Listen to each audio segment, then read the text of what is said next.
Hey everyone, and welcome to our live show, Lead Your Movement. I'm Angelique Ruers, CEO and founder of The Corporate Agent, and this is our weekly live show, Lead Your Movement, where we interview top business leaders and entrepreneurs who are using their business and their organizations in order to drive amazing change in the world. And today we have another phenomenal episode for you, talking about something that's going to impact the corporate world, the higher education world, the government world, the small business owner world, the startup world, and everything in between for the foreseeable future, if not for decades to come.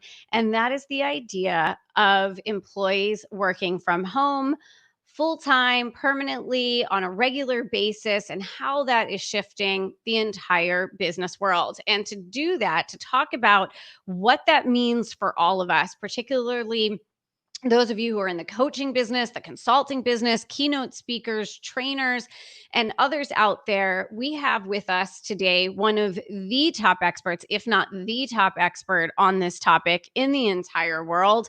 And that is Tara Powers, who is the CEO and founder of Powers Resource Center. So let me give Tara a proper introduction today. Tara is CEO and founder of Powers Resource Center, and she is on a mission to help fast-growing companies and socially responsible organizations, including major global brands that you all know and love, to develop cohesive teams and build leadership agility in a virtual environment. Her commitment to her clients is to serve as a catalyst for change, to be the business partner that takes your team collaboration, employee engagement, and leadership credibility to the next level, and to deliver results that make you want to do the happy dance. Tara, welcome. Thank you so much. So grateful to be here today. I'm I've so grateful to have you here. been loving your show, by the way. Thank you. Yeah, Well, there's a lot to talk about, especially, there is. there's always a lot to talk about when Yeah. it comes to working with corporations and using business in order to affect change in the world. But we're living through really a historic time right now. But before we get into working from home, leading remote teams, I start every episode by asking our guest, what is the movement that you are leading?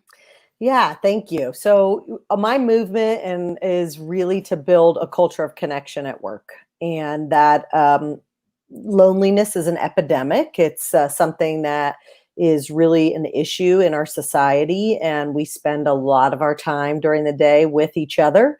And so my passion has always been to help people understand, how do we build a strong, authentic connection with other people. And so that is our movement, is really building a culture of connection at work. Amazing.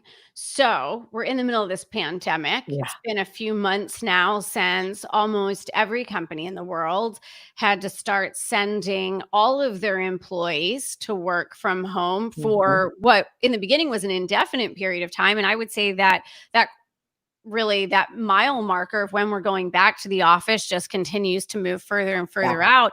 So how does connection play into this world that we all live in now? How do you create a connection in a workplace when we're all separate?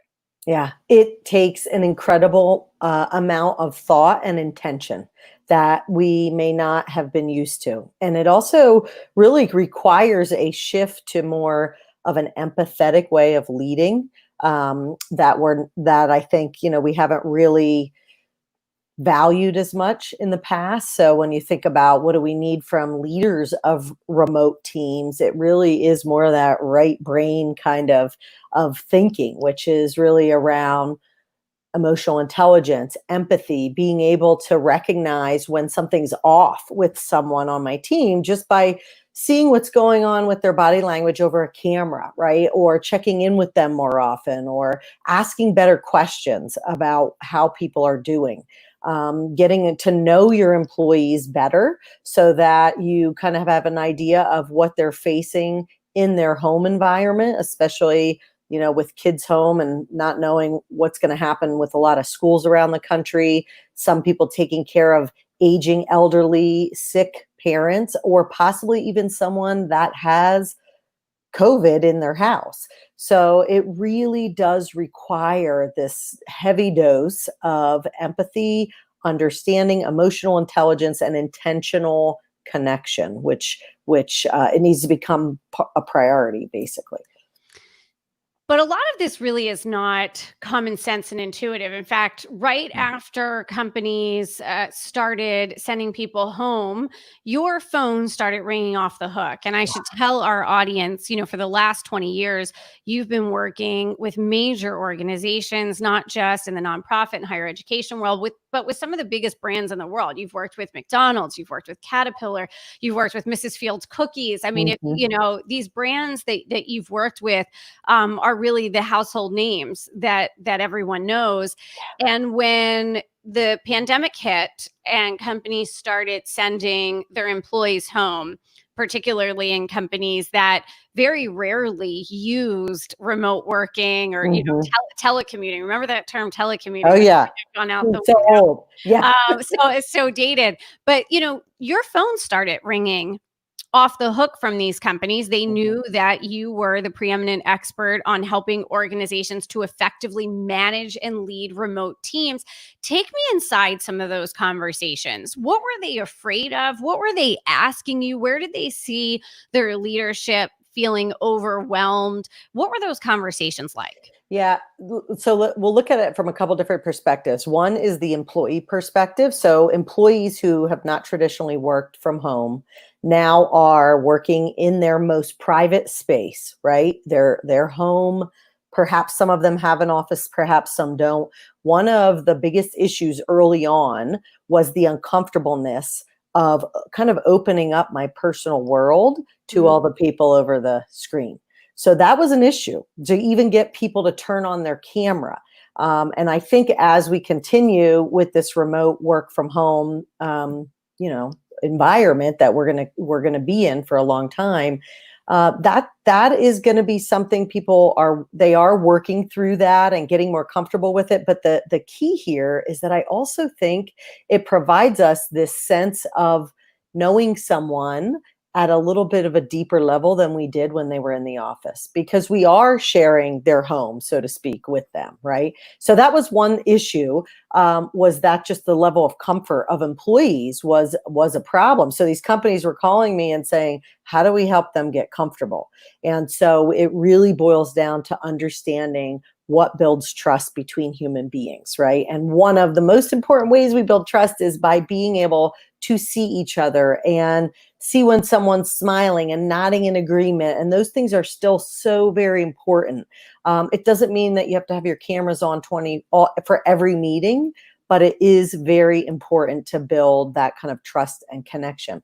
The second issue was something I don't think we've brought it up yet, but are people actually doing anything? Are they sitting at home eating bonbons all day, or what are they doing?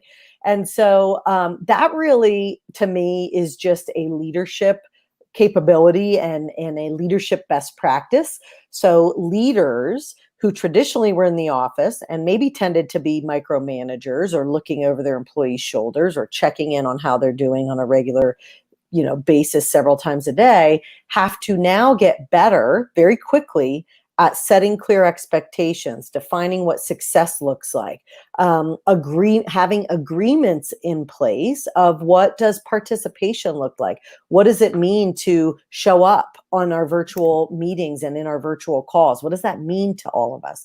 And so that was another key thing that these companies were saying. What are the immediate tools we need to give these managers so that they can make sure work's getting done, and we're still, moving forward and progressing. And so those are some of the things that I focused on, was helping employees get more comfortable and helping managers kind of put in place some really key agreements early on. That's amazing. So I just want to point out, we are live today And so we've got some great comments here from Nancy and Pat. So if you're watching us live and you want us to take a question from you, or you just want to share your experience, or tell us you disagree, or tell us you agree, we certainly encourage you to do that while we're live today. So it's interesting that you're bringing up some of those things. We've been doing voice of the customer interviews, as you know, with corporate leaders of major brands, mid-market companies here at the Corporate Agent for the last couple of months. We're continuing to stay in touch with business leaders, be included in some closed door conversations around companies that are really committed to an evolved culture in their organizations.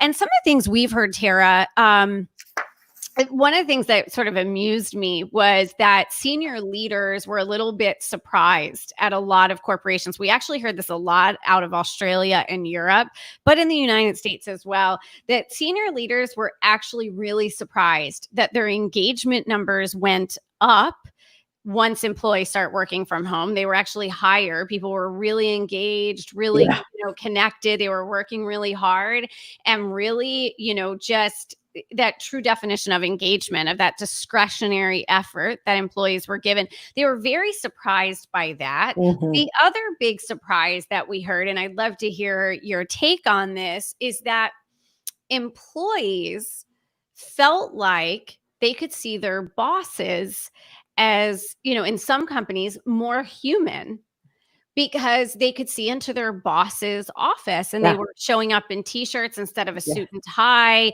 They were more relaxed. The cat or the dog was in the office, and it actually turned out to be a good thing, not a bad thing. So what are your thoughts on that? Well, you're kind of echoing what I was saying. This idea of getting comfortable with seeing into people's personal lives has been a actual benefit, even though at first people were really uncomfortable. It is a benefit. Actually, one of the big brands you mentioned that I work with shared with me that one of their VPs on a senior leadership meeting, their 3-year-old ran past the screen naked, screaming, with his toys.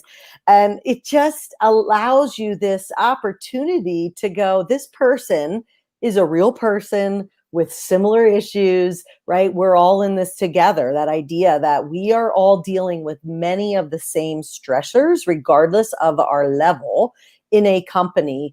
It creates this sense of camaraderie that I don't think was there before, when you had people, who had the corner office, and then everybody else had their, desks in the middle of the office. It really did create that more of that us them kind of feeling, and that some of that goes away with this virtual environment, which I think is fantastic. That is great. That's a huge boon. And then to address your first comment about people getting more done, absolutely, we're getting more done. And the number one reason is we don't have all the distractions. Right now, we do have obviously the distractions of our kids and our pets and what have you, but the lack of distraction that we normally have in the office allows you to really focus and get some work done. Also, if you think about the amount of time people were commuting, in some cases, 90 minutes a day, longer than an hour a day. I think the average commute was 45 minutes a day. So it's an hour and a half in your car, where you were not able to spend time with your family. You weren't able to get home for dinner. You weren't able to get home for the kids' soccer game, or whatever that might be. I think people are now able to juggle a lot more of their responsibilities in an easier way. Things flow better when we constantly don't have to be going 10 different places. So that also, I think, allows for people to be more focused and on when they're at work. Other side of that is the biggest issue with employees who are working remotely, is that they do not know how to turn it off. So this has become a problem. It always has been, but now obviously it's being exacerbated just because everybody's working from home. But there is an unspoken expectation sometimes from the employee that I'm just supposed to be on all the time. I should be checking email at 9 at night while I'm in bed because I'm working from home now. And actually, that's not true. I really encourage and train all employees at every level to have a ritual for starting your day and ending your day, because it actually does impact your brain and how you think and feel about work. And for some people, that's a walk outside and then I sit down at my designated work area and start my day. At the end of the day, I take another walk to end my day. That is something as simple And as get the that. wine, and get the wine. And get the wine. And That's get the wine. correct. Is that Absolutely. we have that? I'm like, Yeah. that's in the Yeah. manual, right? Like Yes, Sangria at 5:30. Yeah. Actually, it was, I'll just share this. I've heard so many wonderful stories about how leaders and teams are staying connected. And this one leader said, yeah, I mailed wine and some chocolates, really delicious organic chocolates, to all of my team members. And on a Thursday night, we sat down after work and we had a wine and chocolate tasting. And I thought that was it also offers a couple opportunities for businesses when you think about all the ways we can connect with food and wine in a virtual environment. And so we'll talk about that too. But Yeah, no, so what's really interesting, and we've been hearing some of the same things as well, that companies are both faced with new problems that they haven't had before. We are hearing, especially in the consulting space, the corporate consulting, IT consulting, those big sort of systems integrators, they've talked about the fact that people are getting a little burned out because they're not ending their workday. A lot of times the commute represented sort of a mental switch between office and home. Not that we're not all connected with our cell phones, but there was still that decompression time in the car for 45 minutes before you walked in the door and your spouse was walking in the door, and you had a chance maybe to listen to some music or listen to the news or something and decompress. That's gone now. And so one of the things that we're hearing from companies is they're putting in place some policies, some guidelines about certain things. I'll share with you some of the things we're hearing. I'd love to hear some of the policies that you're hearing go into place. One is that some of the major corporations are really asking their senior leaders not to be emailing their team members super late, because then it's setting the expectation that their employees have to be responding, that they can't check out. Another one we're hearing is not to apologize for how you look on camera, that you're not, camera ready, to not apologize if your dog or cat does something. And most importantly, we're hearing, don't apologize for your kids, because if your kids hear you apologizing, it's really going to hurt them. And we can't do that. So some companies are being really enlightened, others are not. There's a university here in South Florida that actually just read about this. Okay, you talk about it. This is ridiculous. This is outrageous. Go ahead, talk about it. So I read, and obviously it must be the same article, where they basically told their professors that if you cannot guarantee a environment in your home that is free of distractions, kids, barking pets, etc., you can't work here. Right? Pretty much.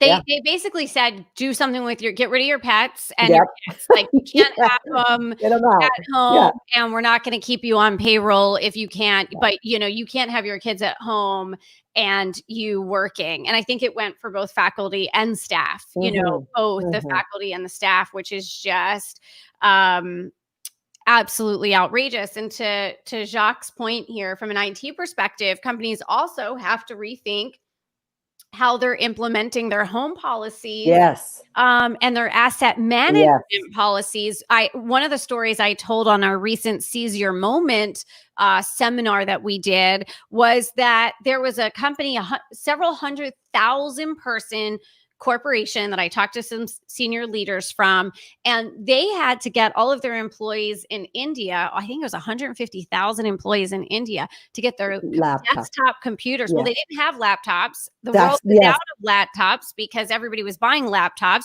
So they had to get 150,000 employees to put their desktop computers and monitors on their lap on motorcycles and get those home within a 3-day period before you weren't even allowed to be on the streets anymore. And so there's a lot of policies. What are some of the policies, before we kind of change gears? What are some policies that companies need to be looking at having in place? There's many, and I'm sure I won't even cover all of them that are coming up, but you mentioned a lot. I mean, one is a security issue. right? With having people work at home, companies really need to look at their security information policies. This is actually a huge concern because we do not know how secure people's internet is, right? How secure, what are the software systems they're using to send information to each other? That is a real opportunity for hackers, obviously, to get some sensitive information. So that's a big one. The second is certainly one that you were mentioning, which is an availability policy. What are our expectations around availability of our employees? One of the things I think people need to think about, when we were in the office, we were not available 8 hours a day, right? We were doing things. We were taking a break. We were going to lunch. We were in meetings. We were talking to team members down in the next floor. And this expectation that if you're working 8 to 5, I should be able to get in connection with you at any minute of the day is not acceptable. It's just not reasonable.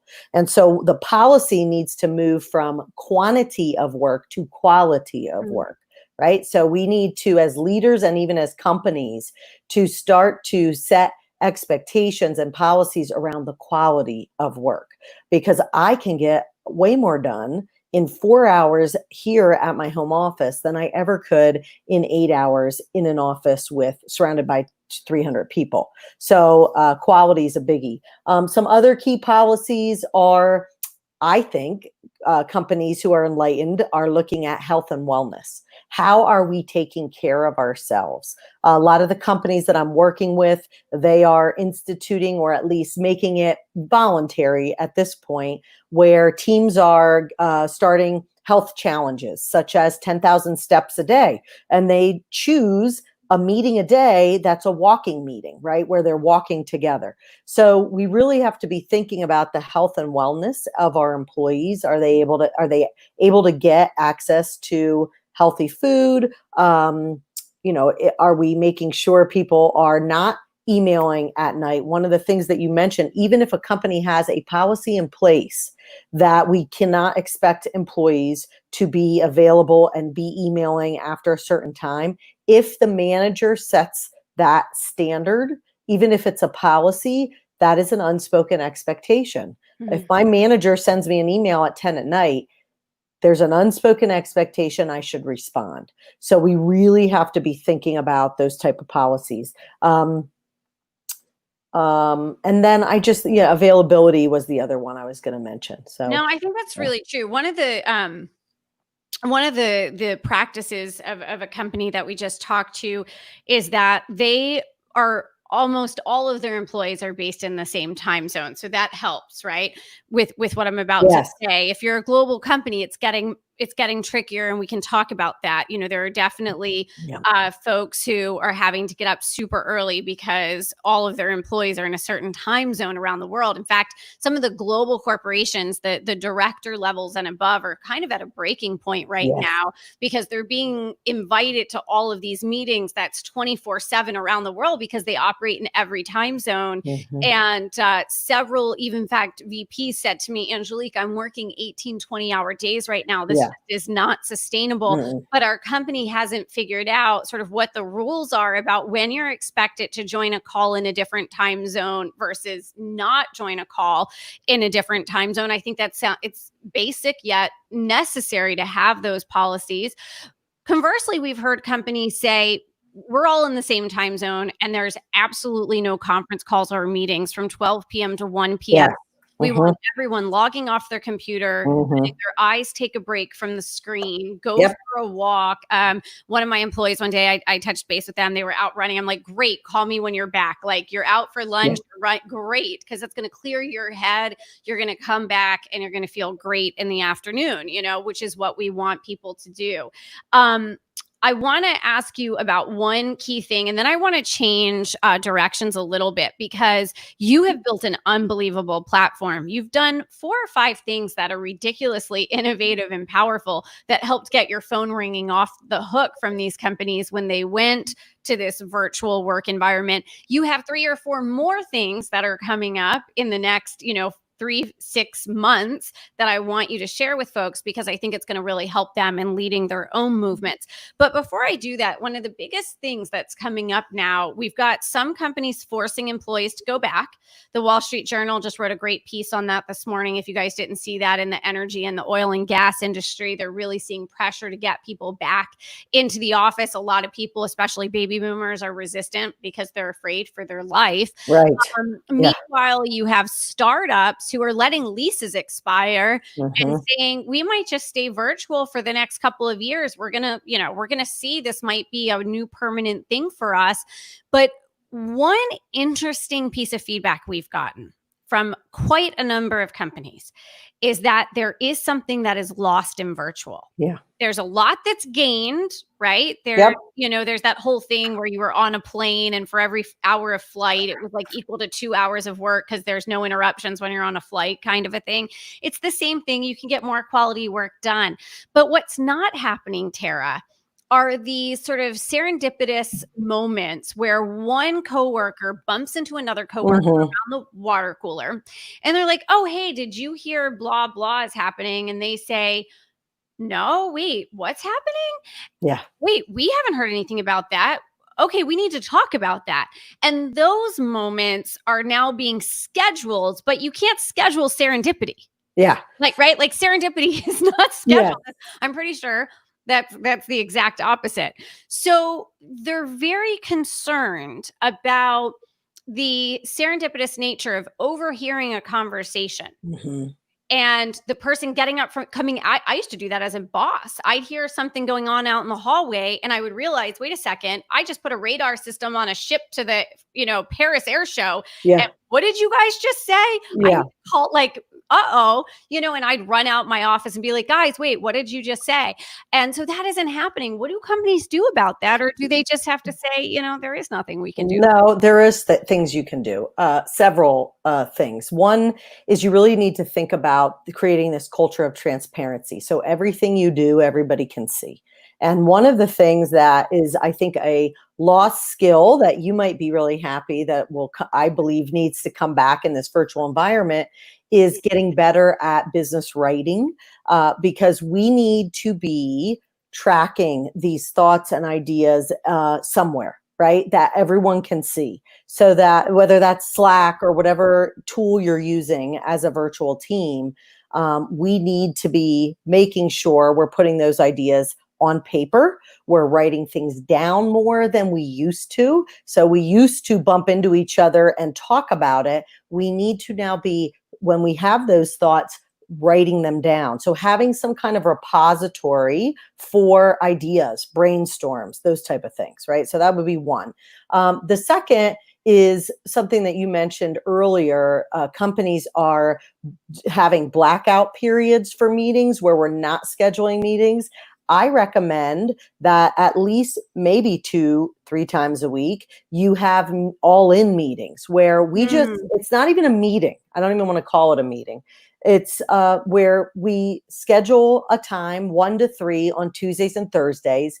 We just all get on Zoom and work together. We're not even scheduled to talk about anything, but we are collaborating or working virtually together at the same time so that we can ask a question. So if I'm just working with my team on the screen, I could say, hey, Angelique, did you hear about such and such? So we're creating those spaces for some of those conversations to happen and trying to make them a little bit more natural, right?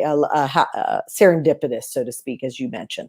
So again, being intentional about trying to create some of that space, whether it's using technology or whether it's getting on just an open platform and working side by side virtually, where some of those things can happen more often. So those are a couple ways that certainly companies can do that. I also recommend to all the companies I work with, I want you to think about the last time you had a meeting that had nothing to do with your progress updates, with all your to-dos, with your revenue, how about we start to get into the practice of looking at the trends in our industry And every week, someone else is bringing kind of a little report to the group. And then we're just talking about it.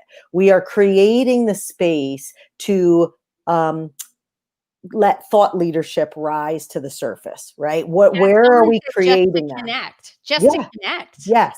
And talk about all the changes that constantly are happening daily right now. We should be creating meetings where we're talking about those things. We're bringing in the New York Times article. What does that mean to us? How do you feel about that? Yeah. I love that. Even over lunch, even Yes. saying to people, like, if you want to have lunch together and just talk. I mean, that was one of the things when I worked in the energy industry. We would, in the defense industry, we actually, can you believe it, you guys, we had a cafeteria on campus. We would all go to the cafeteria, which was such a surreal thing for me, from going from Northern Virginia to this campus in the middle of nowhere with a company cafeteria. And then when I worked in downtown Baltimore, we went out to lunch every day. I In New know. York, people go out. They did go out to lunch every day. And, it was that idea of, kind of unplugging from work, but sometimes it gives you that creative idea, as Marissa was just saying, it gives you that creativity, that burst of Yep. creativity. And I hope we don't lose that, because certainly everything being digital can sometimes mess with our brain a little bit on Yeah. that front, for I sure. would like to just to add to that, the technology that is out there that probably a small percentage of companies have even ever tapped into is phenomenal for creativity and Mm, brainstorming. I mean, the technology to be able to brainstorm collaboratively in a virtual environment is fantastic. Um, I like Miro is one that I don't, I have, they know I'm saying, I'm not even selling them at all, but they do some amazing things where you can collaboratively brainstorm just as if you were standing at a whiteboard together, mm. and be able to get your ideas up there, move around sticky notes. I mean, it is phenomenal what is available if we get intentional about recreating some of those spaces and times for those ideas to bubble up to the surface. It just needs to be more intentional. That's the key issue there. I love it. I love it. But there's a lot of great ideas too over here in our feed, you guys, just about the things that companies are doing.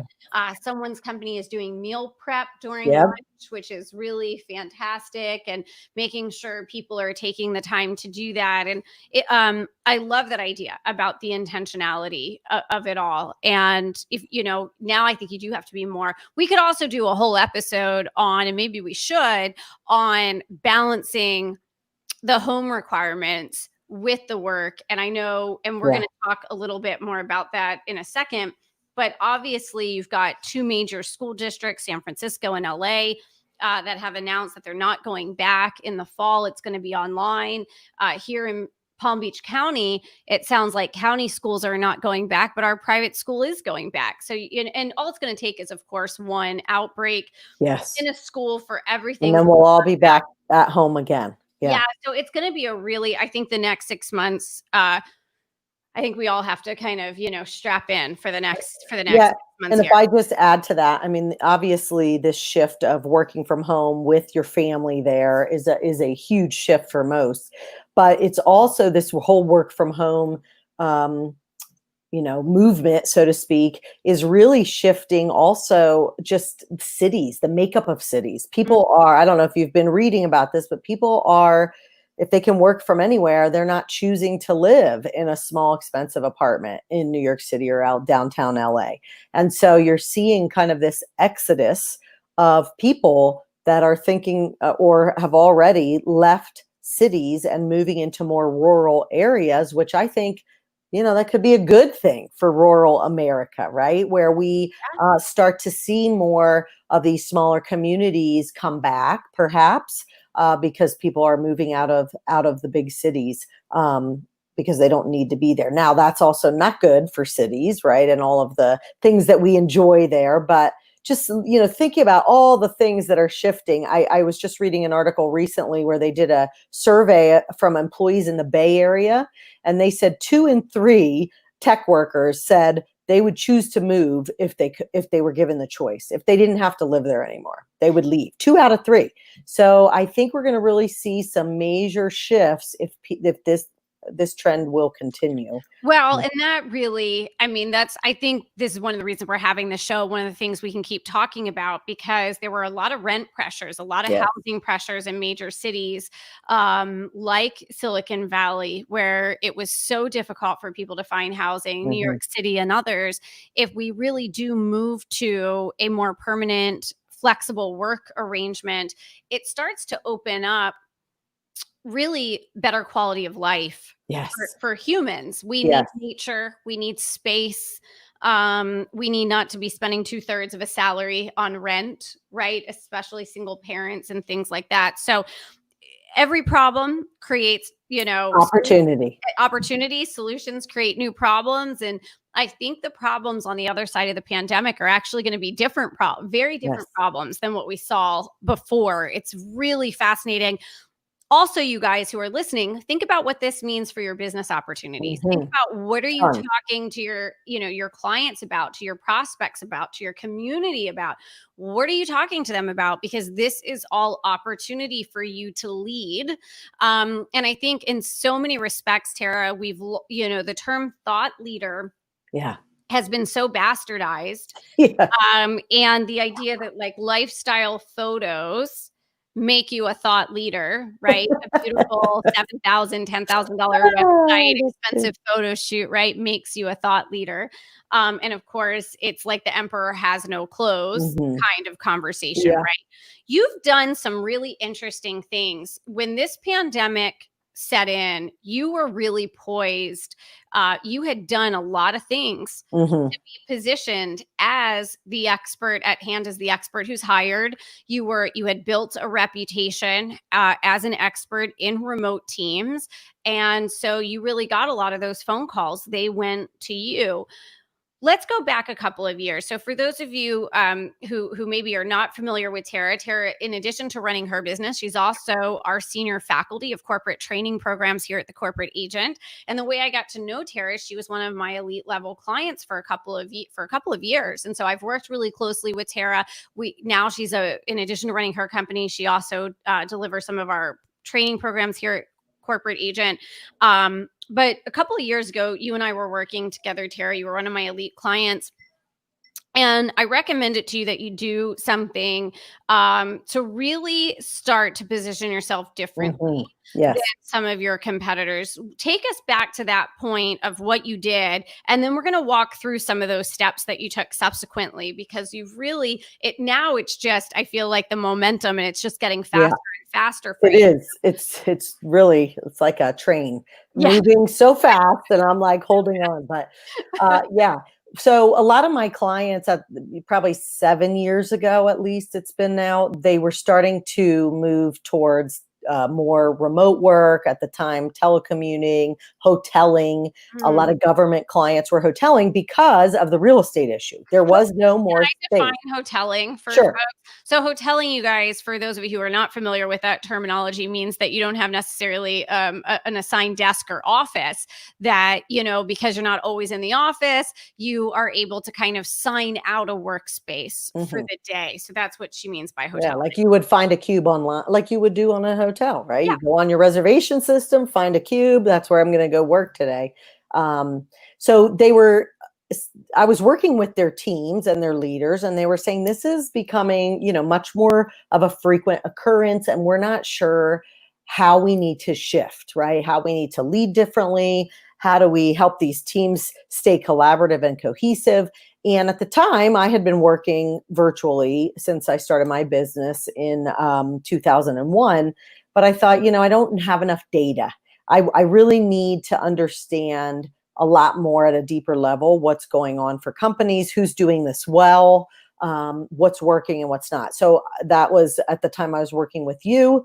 And I believe I mentioned I wanted to do a research study. And you were like, that's a real thought leadership type of option to consider. So I did it. I hired a psychological data firm who ran the study, built the study, right? They validated all the questions.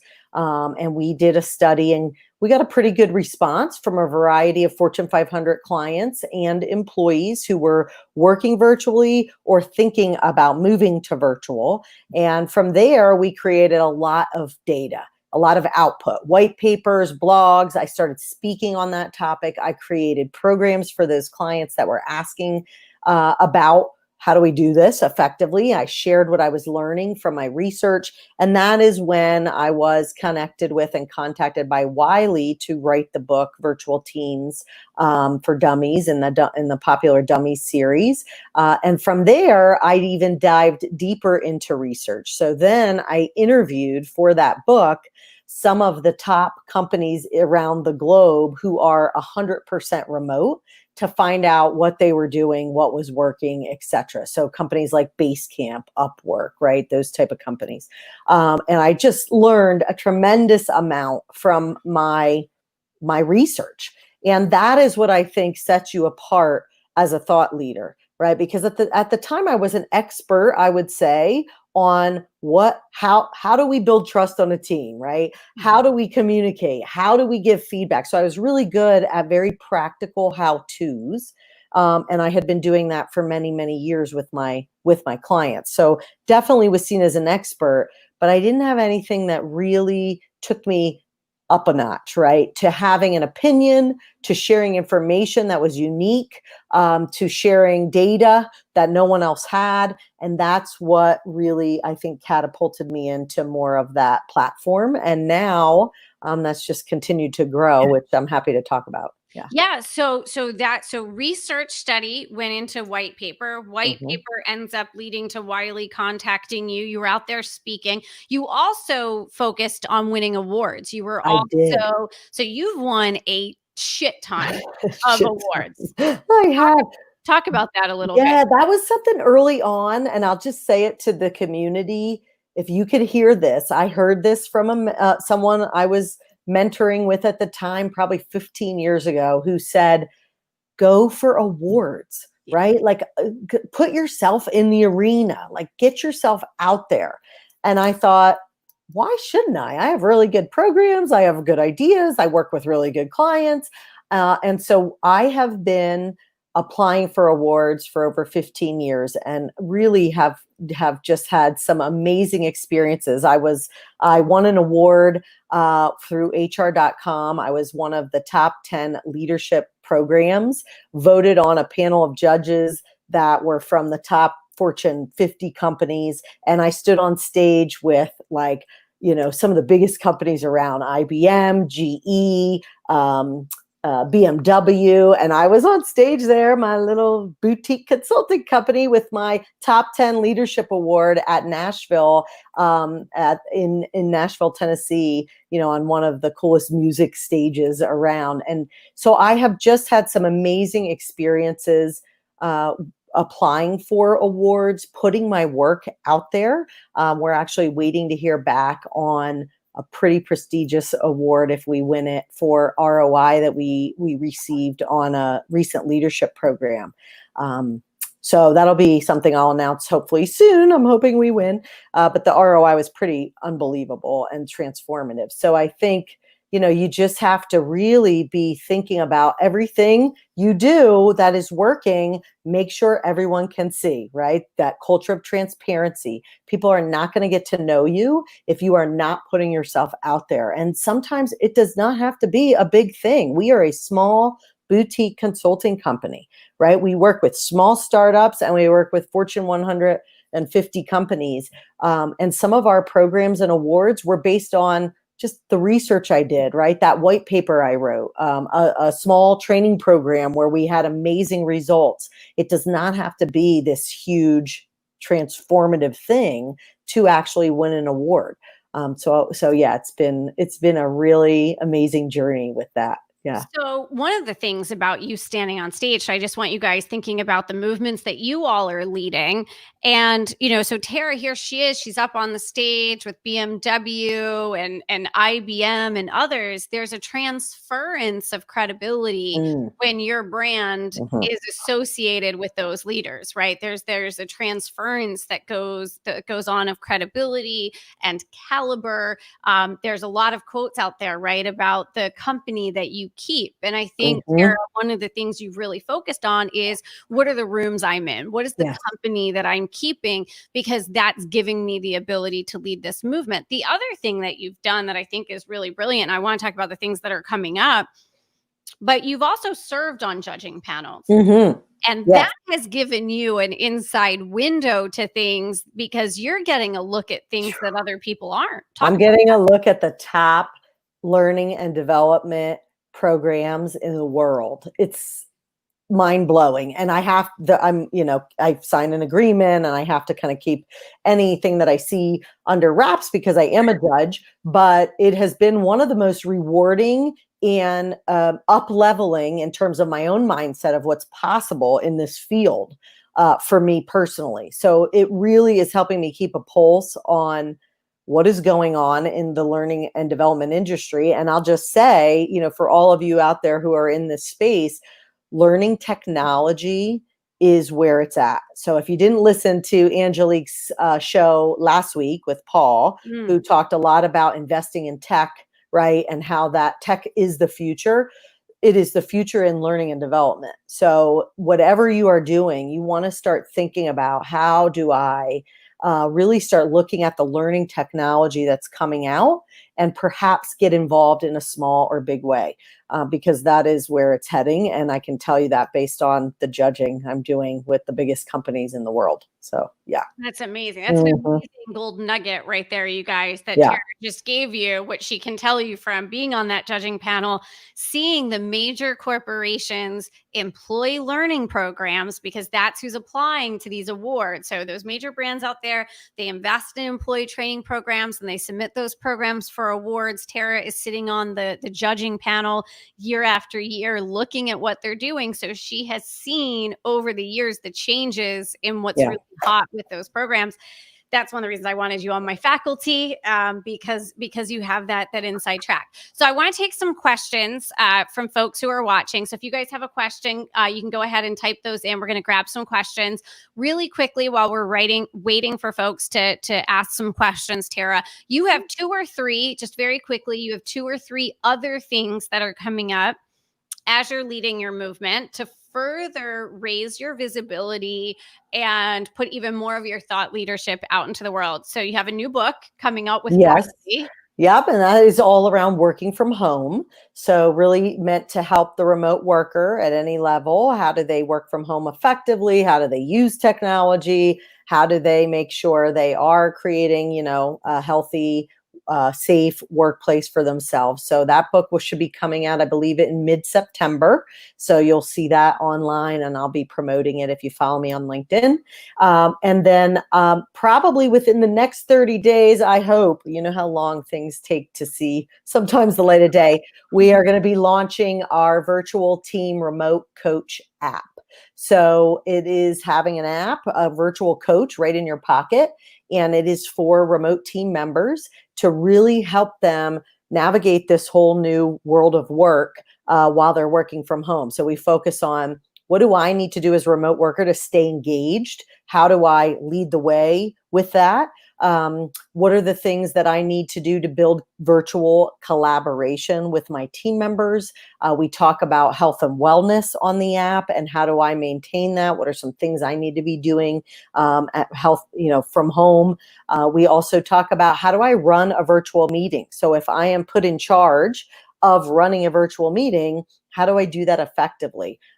So we talk about a lot of things that, if you're a remote worker, you need to know. And it's just something that you bring up on your phone.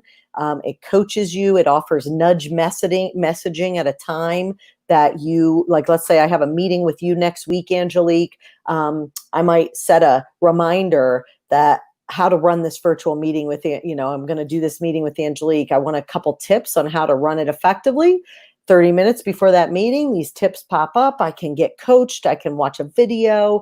It's just all right there in your pocket. So we're really excited. It incorporates AI technology. Wow. Again, it's kind of getting into that learning technology space. So really trying to get into that space myself.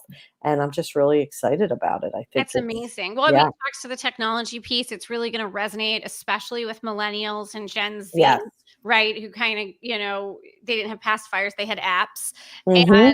right, we're kind of born in that tech space, and it's a way to make it integrated with our lives, which I Yes. think really the a big part of what we've been talking about today is really just the blending. There is no Mm-hmm. more work versus home, right? Yeah, I call it work-life integration, Yeah, it's basically. fully integrated at this Yes, point, right? fully integrated. Um, Absolutely.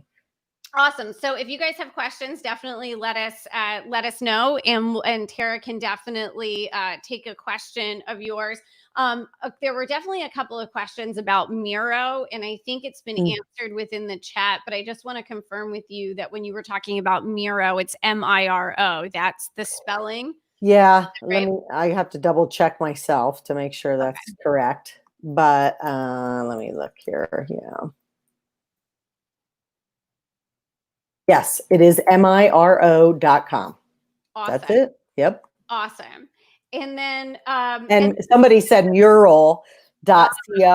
Also, very similar to Miro. They are two separate companies that do similar things. So they both, yeah.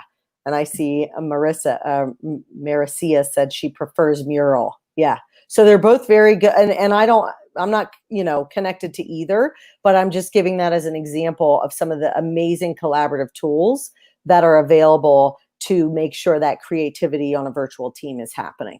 Yeah. love it. And Yep. then someone who's watching us from Facebook today, so I don't know who you are, but thank you for your question, was just asking, what are you seeing for holographic meetings? And Wow. it's so interesting because that came up in the green room discussion that I was having with Paul last week before we went live on the show. We were in the green room together and we were talking about holographics, especially because our event that's coming up, for those of you who don't know, Yeah. we have an event coming up in October called Real Deal. It's realdealevent.com.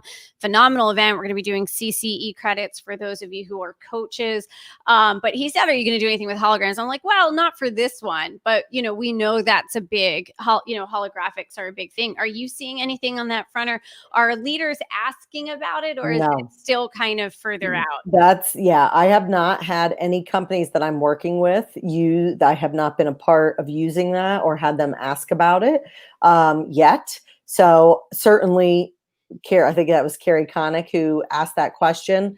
Those are the type of technology that we're going to be seeing, right? That is going to change actually even the level of connection people feel to one another, because it's going to feel like you're right here with me, right in front of me.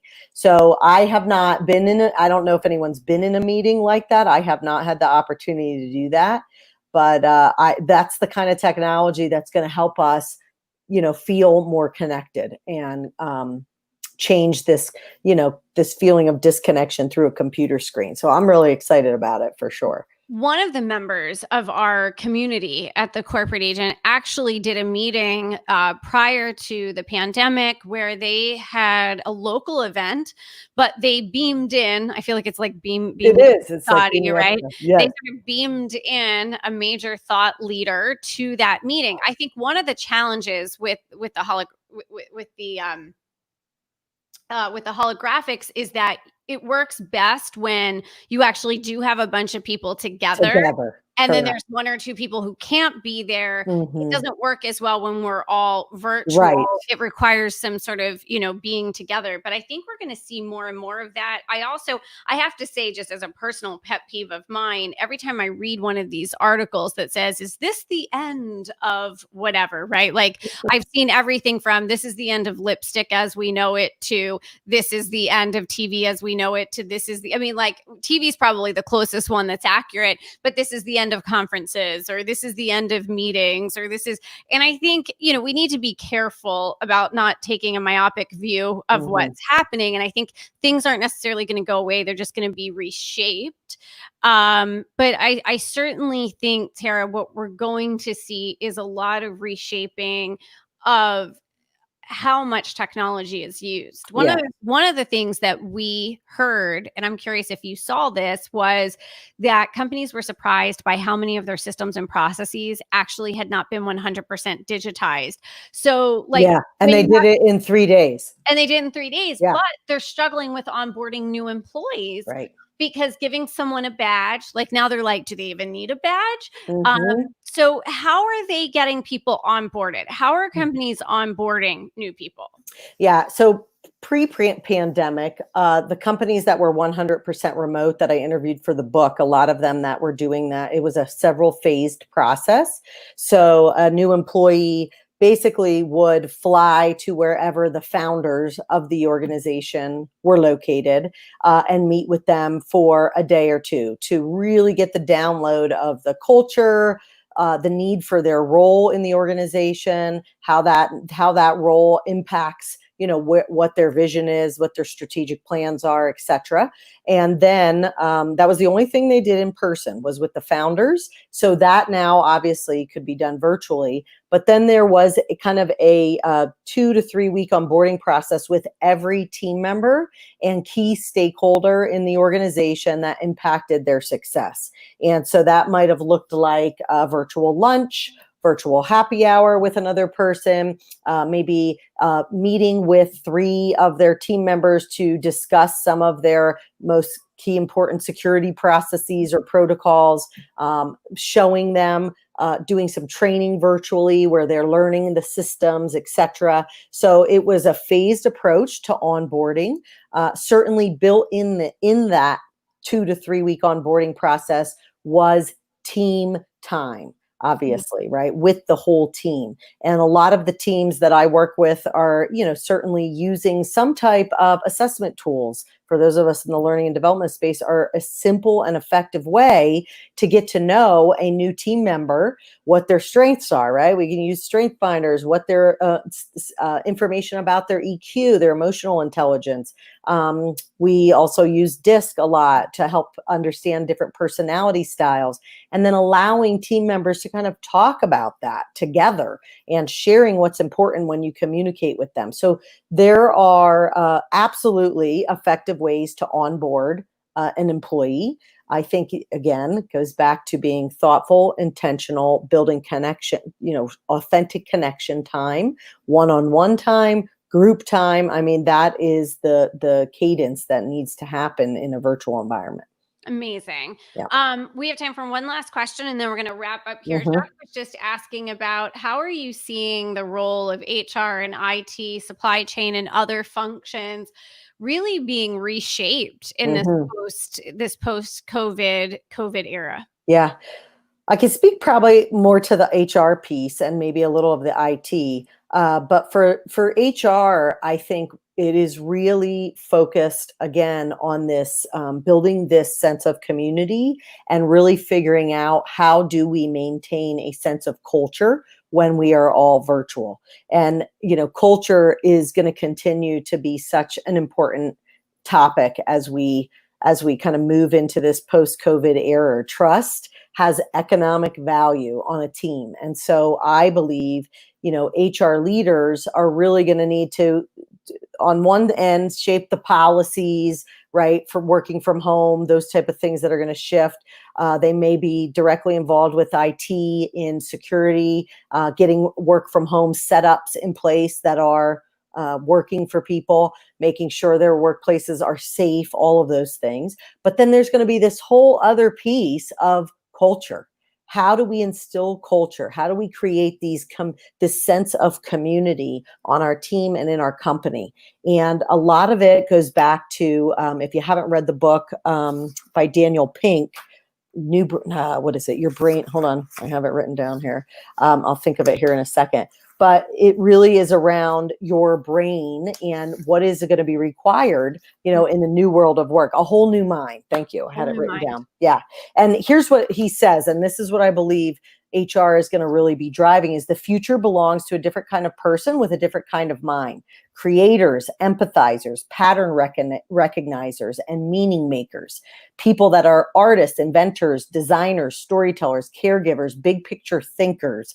Those are the things that we need in companies. And so I believe HR's focus is going to really be from a recruiting standpoint. How do we find those people? How do we make sure we are, weeding through and sifting through and finding the right people to bring onto our team?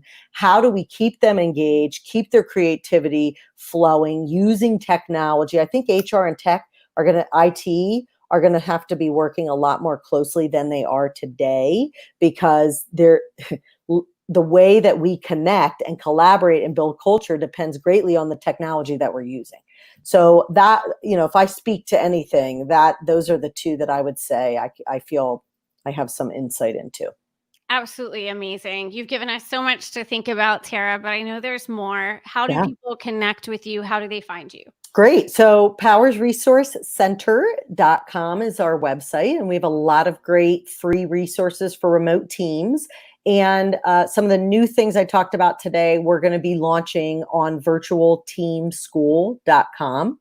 And so those are probably the two best ways to find more information, but certainly reaching me, LinkedIn is a great place to do that. And I'd love to connect with all of you. Amazing, Tara. Amazing. Thank you, everybody, so much for joining us. If you want to find us online, you can do that at thecorporateagent.com. And make sure also you check out our upcoming conference, the Real Deal Conference, which is at realdealevent.com. It is definitely not something you want to miss if these are the kinds of organizations out there that you want to be working with and helping them to make changes from the inside out. All right, everybody, we'll see you back live next Wednesday at 1 p.m. Eastern. Until then, this is Angelique and Tara signing off. Have a great day, everyone. Thanks.